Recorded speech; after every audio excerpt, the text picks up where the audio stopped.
18 septembre. Ce matin, dimanche, je suis allée à la messe. J'ai déjà déclaré que, sans être dévote, j'avais tout de même de la religion. On aura beau dire et beau faire, la religion c'est toujours la religion.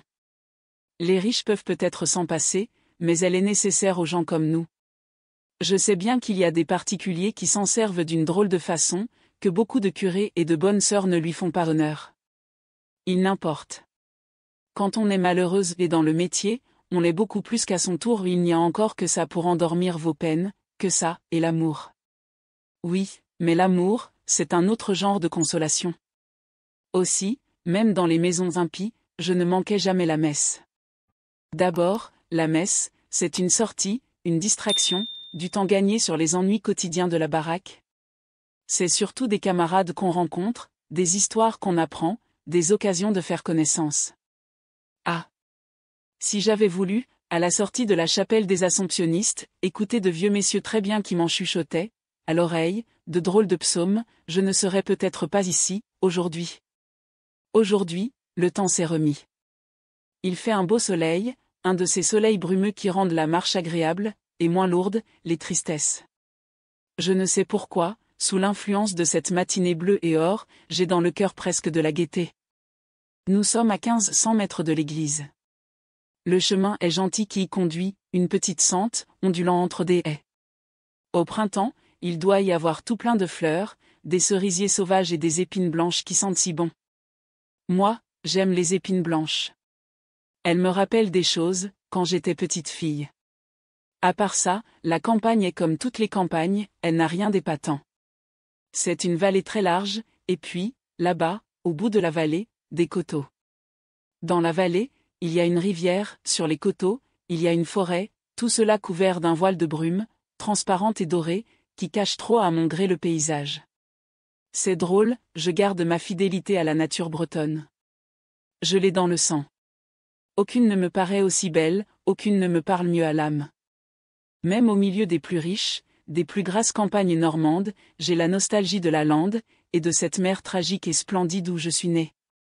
Et ce souvenir brusquement évoqué met un nuage de mélancolie dans la gaieté de ce joli matin. En chemin, je rencontre des femmes et des femmes. Un paroissien sous le bras, elles vont aussi, comme moi, à la messe, cuisinières, femmes de chambre et de basse-cour, épaisses, lourdeaux des marchands avec des lenteurs, des dandinements de bêtes. Ce qu'elles sont drôlement torchées, dans leurs costumes de fête, des paquets. Elles sentent le pays à plein nez, et l'on voit bien qu'elles n'ont point servi à Paris. Elles me regardent avec curiosité, une curiosité défiante et sympathique, à la fois. Elles détaillent, en les enviant, mon chapeau, ma robe collante, ma petite jaquette beige et mon parapluie roulé dans son fourreau de soie verte. Ma toilette de dame les étonne, et surtout, je crois, la façon coquette et pimpante que j'ai de la porter. Elles se poussent du coude, ont des yeux énormes, des bouches démesurément ouvertes, pour se montrer mon luxe et mon chic.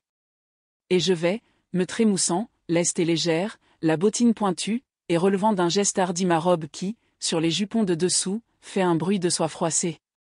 Qu'est-ce que vous voulez? Moi je suis contente qu'on m'admire. En passant près de moi, j'entends qu'elles se disent, dans un chuchotement. C'est la nouvelle du prieuré. L'une d'elles, courte, grosse, rougeaude, asthmatique et qui semble porter péniblement un immense ventre sur des jambes écartées en tréteaux, sans doute pour le mieux caler, m'aborde en souriant, d'un sourire épais, visqueux, sur des lèvres de vieille licheuse. C'est vous, la nouvelle femme de chambre du prieuré? Vous vous appelez Célestine? Vous êtes arrivée de Paris, il y a 4 jours? Elle sait tout déjà, elle est au courant de tout, aussi bien que moi-même. Et rien ne m'amuse, sur ce corps pansu, sur cette outre ambulante, comme ce chapeau mousquetaire, un large chapeau de feutre noir, dont les plumes se balancent dans la brise. Elle continue. Moi, je m'appelle Rose, Mamselle Rose. Je suis chez Monsieur Mauger, à côté de chez vous, un ancien capitaine. Vous l'avez peut-être déjà vu? Non, mademoiselle. Vous auriez pu le voir, par-dessus la haie qui sépare les 2 propriétés. Il est toujours dans le jardin, en train de jardiner. C'est encore un bel homme, vous savez. Nous marchons plus lentement, car Mamselle Rose manque d'étouffer. Elle siffle de la gorge comme une bête fourbue. À chaque respiration, sa poitrine s'enfle et retombe, pour s'enfler encore. Elle dit, en hachant ses mots. J'ai ma crise. Oh, ce que le monde souffre aujourd'hui, c'est incroyable. Puis, entre des sifflements et des hoquets, elle m'encourage. Il faudra venir me voir, ma petite. Si vous avez besoin de quelque chose, d'un bon conseil, de n'importe quoi, ne vous gênez pas. J'aime les jeunesses, moi. On prendra un petit verre de noyau, en causant. Beaucoup de ces demoiselles viennent chez nous. Elle s'arrête un instant, reprend haleine, et d'une voix plus basse, sur un ton confidentiel. Et tenez, mademoiselle Célestine, si vous voulez vous faire adresser votre correspondance chez nous. Ce serait plus prudent? Un bon conseil que je vous donne. Madame Lanlaire lit les lettres, toutes les lettres. Même qu'une fois, elle a bien failli être condamnée par le juge de paix. Je vous le répète. Ne vous gênez pas. Je la remercie et nous continuons de marcher. Bien que son corps tangue et roule, comme un vieux bateau sur une forte mer, mademoiselle Rose semble, maintenant, respirer avec plus de facilité. Et nous allons, potinant. Ah. Vous en trouverez du changement ici, bien sûr. D'abord, ma petite, au prieuré, on ne garde pas une seule femme de chambre, c'est réglé. Quand ce n'est pas madame qui les renvoie, c'est monsieur qui les engrosse. Un homme terrible, monsieur Lanlaire. Les jolies, les laides, les jeunes, les vieilles, et à chaque coup, un enfant. Ah. On la connaît, la maison, allez. Et tout le monde vous dira ce que je vous dis. On est mal nourri, on n'a pas de liberté, on est accablé de besogne. Et des reproches, tout le temps, des criailleries. Un vrai enfer, quoi. Rien que de vous voir, gentille et bien élevée comme vous êtes, il n'y a point de doute que vous n'êtes pas faite pour rester chez de pareils grigous. Tout ce que la mercière m'a raconté, mademoiselle Rose me le raconte à nouveau, avec des variantes plus pénibles. Si violent est le besoin qu'a cette femme de bavarder, qu'elle finit par oublier sa souffrance. La méchanceté a raison de son asthme. Et le débinage de la maison va son train, mêlé aux affaires intimes du pays. Bien que je sache déjà tout cela, les histoires de Rose sont si noires et si désespérantes ces paroles, que me revoilà toute triste. Je me demande si je ne ferais pas mieux de partir. Pourquoi tenter une expérience où je suis vaincue d'avance? Quelques femmes se sont jointes à nous, curieuses, frôleuses, accompagnant d'un, pour sûr, énergique, chacune des révélations de Rose qui, de moins en moins essoufflée, continue de jaboter. Un bien bon homme que monsieur Mauger, est tout seul, ma petite. Autant dire que je suis la maîtresse. Dame. Un ancien capitaine, c'est naturel, n'est-ce pas? Ça n'a pas d'administration, ça n'entend rien aux affaires de ménage, ça aime à être soigné, dorloté, son linge bien tenu, ses manies respectées, de bons petits plats. S'il n'avait pas, près de lui, une personne de confiance, il se laisserait gruger par les uns, par les autres. Ce n'est pas ça qui manque ici, mon Dieu, les voleurs. L'intonation de ces petites phrases coupées, le clignement de ses yeux achèvent de me révéler sa situation exacte dans la maison du capitaine Mauger. Dame. N'est-ce pas? Un homme tout seul, et qui a encore des idées. Et puis, il y a tout de même de l'ouvrage. Et nous allons prendre un petit garçon, pour aider. Elle a de la chance, cette Rose. Moi aussi, souvent, j'ai rêvé de servir chez un vieux. C'est dégoûtant. Mais on est tranquille, au moins, et on a de l'avenir. N'empêche qu'il n'est pas difficile, pour un capitaine qui a encore des idées. Et ce que ça doit être rigolo, tous les deux, sous l'édredon. Nous traversons tout le pays. Ah vrai? Il n'est pas joli. Il ne ressemble en rien au boulevard Malherbe. Des rues sales, étroites, tortueuses, et des places où les maisons sont de guingois, des maisons qui ne tiennent pas debout, des maisons noires, en vieux bois pourri, avec deux hauts pignons branlants et des étages ventrus qui avancent les uns sur les autres, comme dans l'ancien temps. Les gens qui passent sont vilains, vilains, et je n'ai pas aperçu un seul beau garçon.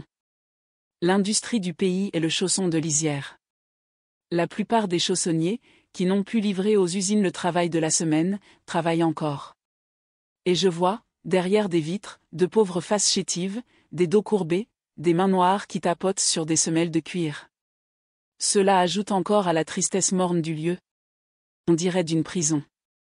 Mais voici la mercière qui, sur le pas de sa porte, nous sourit et nous salue. Vous allez à la messe de 8 heures? Moi, je suis allé à la messe de 7 heures. Vous n'êtes pas en retard? Vous ne voudriez pas entrer, un instant? Rose remercie. Elle me met en garde contre la mercière, qui est une méchante femme et dit du mal de tout le monde, une vraie peste, quoi. Puis elle recommence à me vanter les vertus de son maître et les douceurs de sa place. Je lui demande. Alors, le capitaine n'a pas de famille? Pas de famille? S'écrie-t-elle, scandalisée. Eh bien, ma petite, vous n'y êtes pas. Ah. Si, il en a une famille, et une propre. Des tas de nièces et de cousines, des fainéants, des sans-le-sou, des traînes-misère, et qui le grugeaient, et qui le volaient, fallait voir ça. C'était une abomination. Aussi, vous pensez si j'y ai mis bon ordre, si j'ai nettoyé la maison de toute cette vermine. Mais, ma chère demoiselle, sans moi, le capitaine serait sur la paille, aujourd'hui. Ah. Le pauvre homme. Il est bien content de ça, allez, maintenant. J'insiste avec une intention ironique que, d'ailleurs, elle ne comprend pas. Et sans doute, mademoiselle Rose, qu'il vous mettra sur son testament. Prudemment, elle réplique. Monsieur fera ce qu'il voudra, il est libre. Bien sûr que ce n'est pas moi qui l'influence.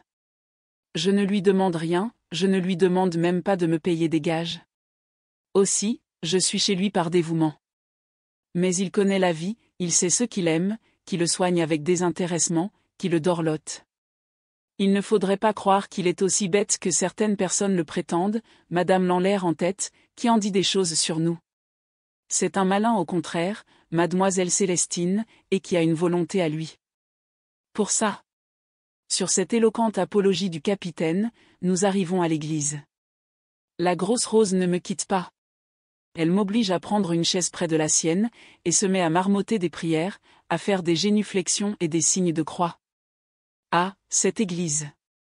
Avec ses grossières charpentes qui la traversent et qui soutiennent la voûte chancelante, elle ressemble à une grange, avec son public, toussant, crachant, heurtant les bancs, traînant les chaises, on dirait aussi d'un cabaret de village. Je ne vois que des faces abruties par l'ignorance, des bouches fielleuses crispées par la haine. Il n'y a là que de pauvres êtres qui viennent demander à Dieu quelque chose contre quelqu'un. Il m'est impossible de me recueillir et je sens descendre en moi et sur moi comme un grand froid. C'est peut-être qu'il n'y a même pas un orgue dans cette église. Est-ce drôle? Je ne puis pas prier sans orgue. Un chant d'orgue, ça m'emplit la poitrine, puis l'estomac, ça me rend toute chose, comme en amour. Si j'entendais toujours des voix d'orgue, je crois bien que je ne pécherais jamais. Ici, à la place de l'orgue, c'est une vieille dame, dans le chœur, avec des lunettes bleues et un pauvre petit châle noir sur les épaules, qui, péniblement, tapote sur une espèce de piano, pulmonique et désaccordé. Et c'est toujours des gens qui toussotent et crachotent, un bruit de cathare qui couvre les psalmodies du prêtre et les répons des enfants de chœur. Et ce que cela sent mauvais! Odeur mêlée de fumier, d'étable, de terre, de paille aigre, de cuir mouillé, d'encens avarié. Vraiment, ils sont bien mal élevés en province. La messe tire en longueur et je m'ennuie. Je suis surtout vexé de me trouver au milieu d'un monde si ordinaire, si laid, et qui fait si peu attention à moi. Pas un joli spectacle, pas une jolie toilette où reposer ma pensée, où égayer mes yeux. Jamais je n'ai mieux compris que je suis faite pour la joie de l'élégance et du chic. Au lieu de s'exalter, comme aux messes de Paris, tous mes sens offensés protestent à la fois. Pour me distraire, je suis attentivement les mouvements du prêtre qui officie. Ah bien, merci. C'est une espèce de grand gaillard, tout jeune, de physionomie vulgaire, couleur de brique rose.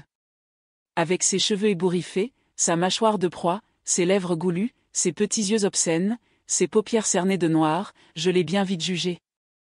Ce qu'il doit s'en payer, à table, de la nourriture, celui-là. Et au confessionnal, donc, ce qu'il doit en dire des saletés et en trousser des jupons. Rose, s'apercevant que je le regarde, se penche vers moi, et tout bas, elle me dit. C'est le nouveau vicaire. Je vous le recommande. Il n'y en a pas comme lui pour confesser les femmes. M. le curé est un saint homme, bien sûr, mais on le trouve trop sévère. Tandis que le nouveau vicaire. Elle claque de la langue et se remet en prière, la tête courbée sur le prie-Dieu. Eh bien, il ne me plairait pas, le nouveau vicaire. Il a l'air sale et brutal. Il ressemble plus à un charretier qu'à un prêtre. Moi, il me faut de la délicatesse, de la poésie, de l'au-delà, et des mains blanches. J'aime que les hommes soient doux et chics, comme était Monsieur Jean. Après la messe, Rose m'entraîne chez l'épicière. En quelques mots mystérieux, elle m'explique qu'il faut être bien avec elle, et que toutes les domestiques lui font une cour empressée. Encore une petite boulotte décidément, c'est le pays des grosses femmes. Son visage est criblé de taches de rousseur, ses cheveux, blonds filasses, rares et ternes, laissent voir des parties de crâne, au sommet duquel se hérisse drôlement, et pareil à un petit balai, un chignon. Au moindre mouvement, sa poitrine, sous le corsage de drap brun, remue comme un liquide dans une bouteille. Ses yeux, bordés d'un cercle rouge, s'éraillent, et sa bouche ignoble transforme en grimace le sourire. Rose me présente. Madame Gouin, je vous amène la nouvelle femme de chambre du prieuré. L'épicière m'observe avec attention et je remarque que son regard s'attache à ma taille, à mon ventre, avec une obstination gênante. Elle dit d'une voix blanche. Mademoiselle est chez elle, ici. Mademoiselle est une belle fille. Mademoiselle est parisienne, sans doute. En effet, Madame Gouin, j'arrive de Paris. Ça se voit, tout de suite, il n'y a pas besoin de vous regarder à deux fois. J'aime beaucoup les Parisiennes, elles savent ce que c'est que de vivre. Moi aussi j'ai servi à Paris, quand j'étais jeune, j'ai servi chez une sage-femme de la rue Guénégaud, Madame Tripier. Vous la connaissez peut-être? Non. Ça ne fait rien? Ah. Dame, il y a longtemps. Mais entrez donc, Mademoiselle Célestine. Elle nous fait passer, cérémonieusement, dans l'arrière-boutique où se trouvent déjà réunis, autour d'une table ronde, 4 domestiques. Ah. Vous en aurez du tintouin, ma pauvre demoiselle, gémit l'épicière en m'offrant un siège. Ce n'est pas parce que l'on ne me prend plus rien, au château, mais je puis bien dire que c'est une maison infernale. N'est-ce pas, mesdemoiselles? Pour sûr. Répondent, unanimement, avec des gestes pareils et de pareilles grimaces, les 4 domestiques interpellés. Madame Gouin poursuit. Merci. Je ne voudrais pas fournir des gens qui marchandent tout le temps et crient, comme des putois, qu'on les vole, qu'on leur fait du tort. Ils peuvent bien aller où ils veulent. Le cœur des domestiques reprend. Bien sûr qu'ils peuvent aller où ils veulent. À quoi Madame Gouin, s'adressant plus particulièrement à Rose, ajoute d'un ton ferme. On ne court pas après, dites, Mamselle Rose. Dieu merci, on n'a pas besoin d'eux, n'est-ce pas? Rose se contente de hausser les épaules et de mettre dans ce geste tout ce qu'il y a en elle de fiel concentré, de rancune et de mépris. Et l'énorme chapeau mousquetaire, par le mouvement désordonné des plumes noires, accentue l'énergie de ses sentiments violents. Puis, après un silence. Tenez. Parlons point de ces gens-là.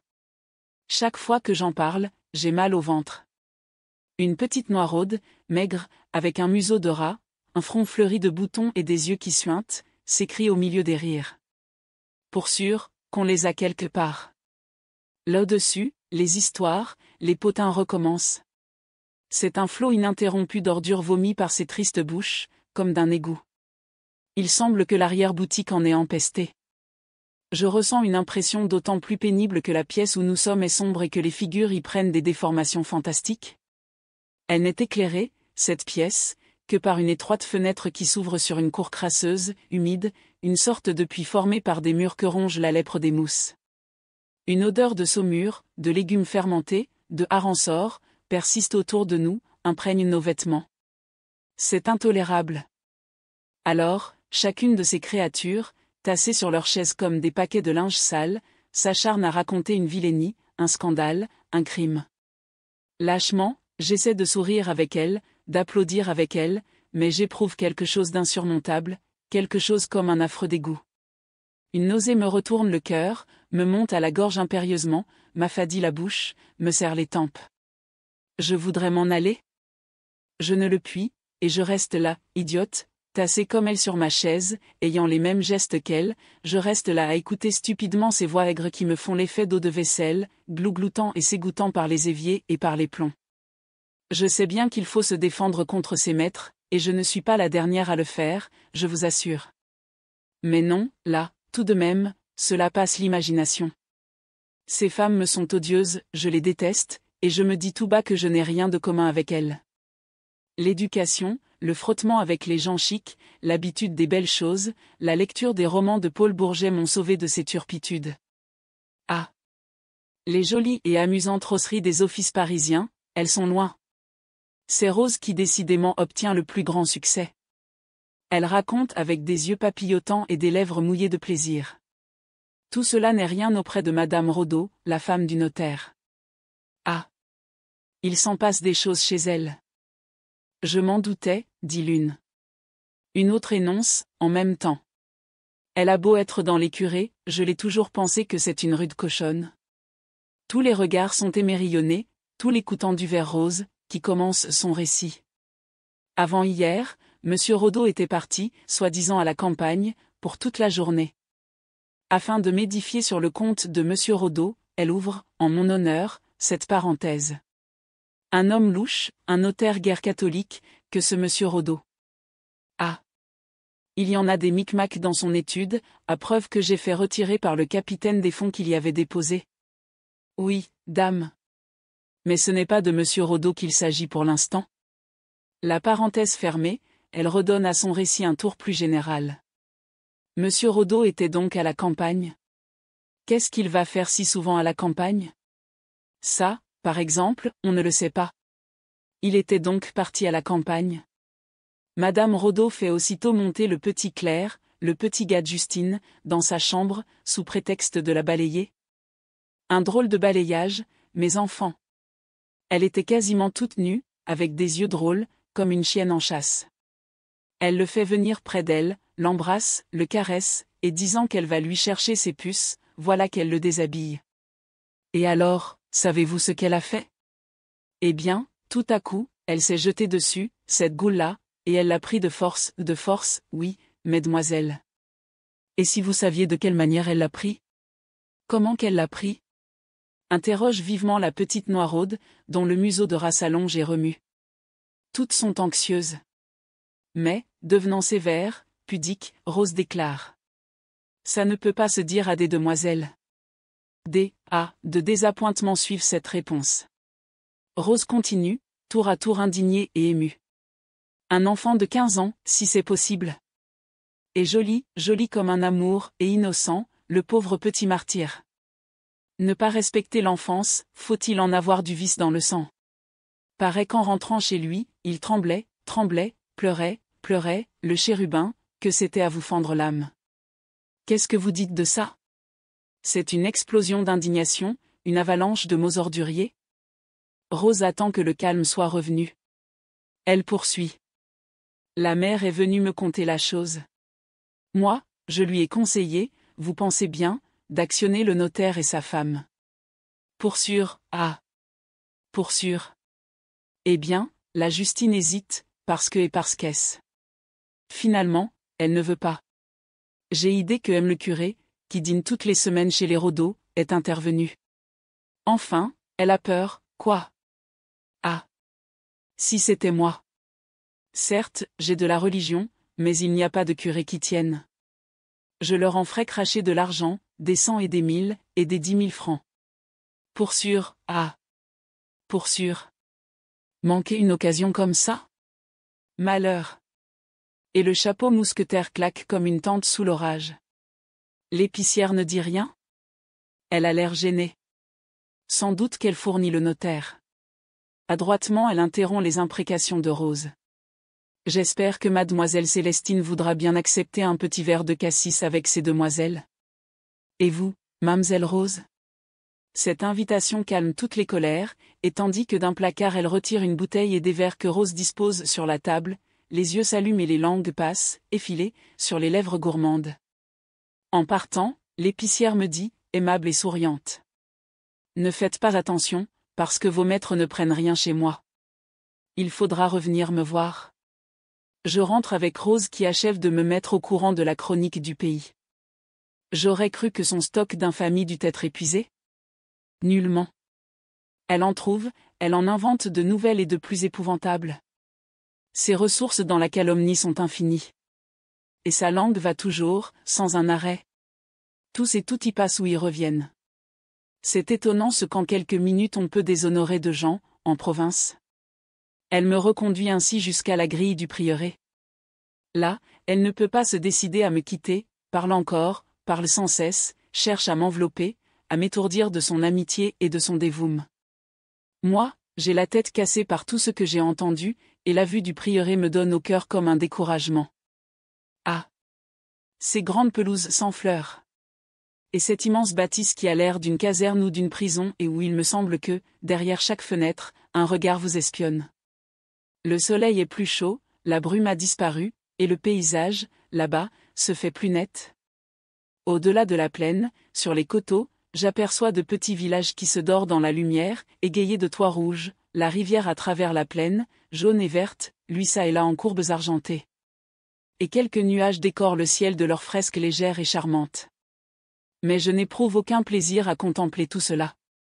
Je n'ai plus qu'un désir, une volonté, une obsession, fuir ce soleil, cette plaine, ces coteaux, cette maison et cette grosse femme, dont la voix méchante m'affole et me torture. Enfin, elle se dispose à me laisser, me prend la main et la serre, affectueusement, dans ses gros doigts gantés de mitaine. Elle me dit. Et puis, ma petite, vous savez, Madame Gouin, c'est une femme bien aimable et bien adroite. Il faudra la voir souvent. Elle s'attarde encore, et avec plus de mystère. Elle en a soulagé, allez, des jeunes filles. Dès qu'on s'aperçoit de quelque chose, on va la trouver. Ni vue, ni connue. On peut se fier à elle, ça, je vous le dis. C'est une femme très, très savante. Les yeux plus brillants, son regard attaché sur moi, avec une ténacité étrange, elle répète. Très savante, et adroite, et discrète. C'est la providence du pays. Allons, ma petite, n'oubliez pas de venir chez nous, quand vous pourrez. Et allez, souvent, chez Madame Gouin. Vous ne vous en repentirez pas. À bientôt, à bientôt. Elle est partie. Je la vois qui, de son pas en roulis, s'éloigne, longe, énorme, le mur puis la haie, et brusquement s'enfonce dans un chemin où elle disparaît. Je passe devant Joseph, le jardinier cocher, qui ratisse les allées. Je crois qu'il va me parler, il ne me parle pas. Il me regarde seulement d'un air oblique, avec une expression singulière qui me fait presque peur. Un beau temps, ce matin, monsieur Joseph. Joseph grogne je ne sais quoi entre ses dents. Il est furieux que je me sois permis de marcher dans l'allée qu'il ratisse. Quel drôle de bonhomme, et comme il est mal appris. Et pourquoi ne m'adresse-t-il jamais la parole? Et pourquoi ne répond-il jamais, non plus, quand je lui parle? À la maison, madame n'est pas contente. Elle me reçoit très mal, me bouscule. À l'avenir, je vous prie de ne pas rester si longtemps dehors. J'ai envie de répliquer, car je suis agacée, irritée, énervée, mais, heureusement, je me contiens. Je me borne à bougonner un peu. Qu'est-ce que vous dites? Je ne dis rien. C'est heureux. Et puis, je vous défends de vous promener avec la bonne de monsieur Mauger. C'est une très mauvaise connaissance pour vous. Voyez, tout est en retard, ce matin, à cause de vous. Je m'écrie, en dedans. Zut. Zut. Et zut. Tu m'embêtes. Je parlerai à qui je veux, je verrai qui me plaît. Tu ne me feras pas la loi, chameau. Il a suffi que j'entende sa voix aigre, que je retrouve ses yeux méchants et ses ordres tyranniques, pour que fût effacée instantanément l'impression mauvaise, l'impression de dégoût que je rapportais de la messe, de l'épicière et de Rose. Rose et l'épicière ont raison, la mercière aussi a raison, elles ont toutes raison. Et je me promets de voir Rose, de la voir souvent, de retourner chez l'épicière, de faire de cette sale mercière ma meilleure amie, puisque madame me le défend. Et je répète intérieurement, avec une énergie sauvage. Chameau. Chameau. Chameau. Mais j'eusse été bien mieux soulagé si j'avais eu le courage de lui jeter, de lui crier, en pleine face, cette injure. Dans la journée, après le déjeuner, monsieur et madame sont sortis en voiture. Le cabinet de toilette, les chambres, le bureau de monsieur, toutes les armoires, tous les placards, tous les buffets sont fermés à clé. Qu'est-ce que je disais? Ah bien, merci. Pas moyen de lire une lettre, et de se faire des petits paquets. Alors, je suis resté dans ma chambre. J'ai écrit à ma mère, à monsieur Jean, et j'ai lu, en famille. Quel joli livre! Et qu'il est bien écrit. C'est drôle, tout de même, j'aime bien entendre des choses cochonnes, mais je n'aime pas en lire. Je n'aime que les livres qui font pleurer. Au dîner, on a servi le pot-au-feu. Il m'a semblé que monsieur et madame étaient en froid. Monsieur a lu le petit journal avec une ostentation provocante. Il froissait le papier, en roulant de bons yeux, comiques et doux. Même quand il est en colère, les yeux de monsieur restent doux et timides. À la fin, sans doute pour engager la conversation, monsieur, toujours le nez sur son journal, s'est écrié. Tiens! Encore une femme coupée en morceaux? Madame n'a rien répondu. Très raide, très droite, austère dans sa robe de soie noire, le front plissé, le regard dur, elle n'a pas cessé de songer. À quoi? C'est peut-être à cause de moi que madame boude monsieur?